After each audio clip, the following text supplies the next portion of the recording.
இயேசு கிறிஸ்து பிறந்ததுல ஒரு சமூக நீதி இருக்குதுங்க. இந்த ரகசியம் யாருக்கெல்லாம் தெரியுது இல்ல, இயேசு கிறிஸ்து பிறந்ததுல ஒரு சமூக நீதி. அதுதான் அதை என்ன சொல்ல போனா, அந்த ஒரு வேறுபாட்டை பிரிக்கணும் தான் அவர் சமூக நீதியின் ரட்சகரா பிறந்திருக்காருன்னு சொல்லலாம். இதுல முன்னாடி குறிப்பிட்டு எல்லா ஜனத்துக்கும் மிகுந்த சந்தோஷத்தை உண்டாக்குகின்ற நற்செய்தி. எல்லா ஜனத்துக்கும் போதே தெரிஞ்சிருச்சு இவரு எல்லாத்துக்குமே ஒரு ஈக்குவாலிட்டி, அதாவது ஒரு சமம் அப்படின்னு சொல்றதுக்காக சமூக நீதியை வெளிப்படுத்துறதுக்காக பிறந்திருக்கிறார்.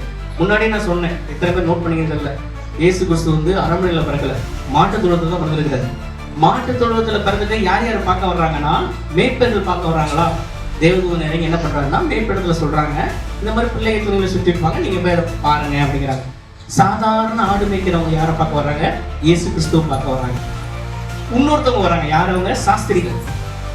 அவங்க எப்படிப்பட்டவங்கன்னா, வேதத்துல இருக்கிற ரகசியங்களை உடைக்கிறவங்க, சொல்லப்போனா தீர்க்க தரிசனங்களை நம்புறவங்க, அப்படிப்பட்ட ஒரு ஞானிகள், அப்படிப்பட்ட ஒரு அறிவில் தேர்ந்தவங்க, ராஜாவை நேருக்கு நேரா பாக்குறவங்க. அவங்களும் யாரை பார்க்க போறாங்க? இயேசு கிறிஸ்துவ பார்க்க போறாங்க. இது மாட்டு தொழுவத்துல பிறந்தனால மேய்ப்பர்களும் பார்க்கலாம், சாஸ்திரிகளும் பார்க்கலாம், யார் வேணாலும் பார்க்கலாம், ராஜாவே பார்க்கலாம், சொல்லப்போனா உலகத்துல இருக்கிற பெரியாலே பார்க்கலாம். இதே இந்த இயேசு கிறிஸ்து அரண்மனையில பிறந்திருந்தா மேய்ப்பனால பார்த்திருக்க முடியுமா? சாதாரணமான ஜனங்களால பார்த்திருக்க முடியுமா?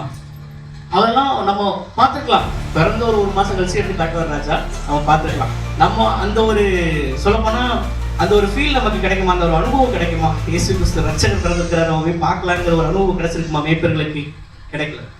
அப்போ இயேசு கிறிஸ்துவோட பரப்பு சமூக நீதியா இருக்குது. எல்லாருமே சமம். இந்த இடத்துல எல்லாருமே யாரை பார்க்கணும்? இயேசு கிறிஸ்து பார்க்கணும் சொல்லி அந்த சமூக நீதியோட வெளிப்பாடு தான் இயேசு கிறிஸ்துவோட பிறப்பே.